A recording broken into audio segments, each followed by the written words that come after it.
Good morning students. You are the student of standard 8 and today is 22nd of June 2026. Today I am going to teach you about the force of friction. That means friction. So what do you mean by friction? क्या है friction?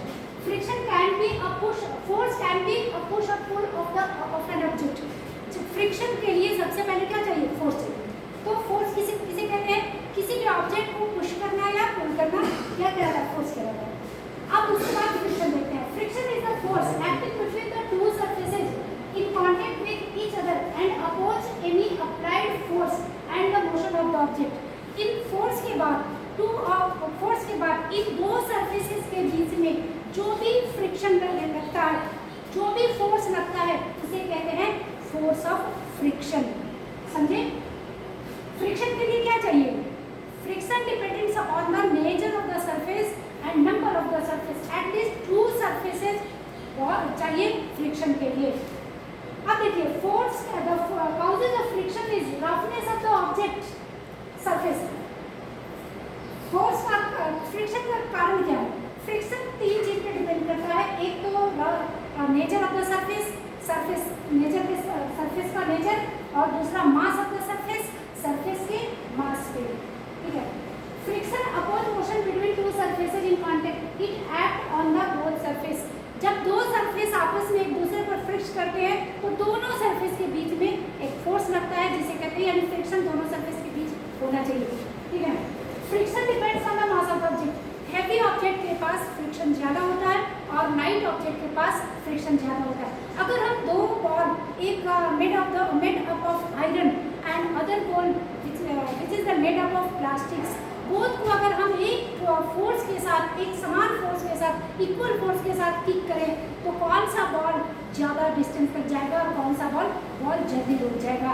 Obviously heavy object का ball यानी iron ball जल्दी रुकेगा due to the frictional force between the surface of the ball and the ground earth. और जो light जो ball था प्लास्टिक का वो काफ़ी दूर तक जाएगा क्योंकि उसके पास वेट नहीं है, मास नहीं है.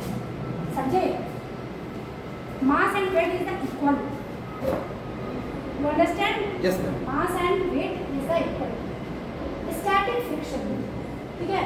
स्टैटिक फ्रिक्शन क्या है? देखिए static friction comes into the place when we try to move an object at the rest. जो ऑब्जेक्ट, मतलब समझिए मैं यहाँ खड़ी हूँ और अभी हम खड़े हुए जाने की तैयारी में हूँ, फ्रिक्शन की तैयारी में हूँ.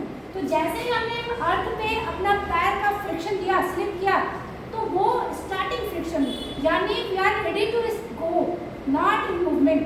जैसे ही हम जाने के लिए तैयार हो रहे हैं वो फ्रिक्शन जो है वो कहलाता है स्टैटिक फ्रिक्शन.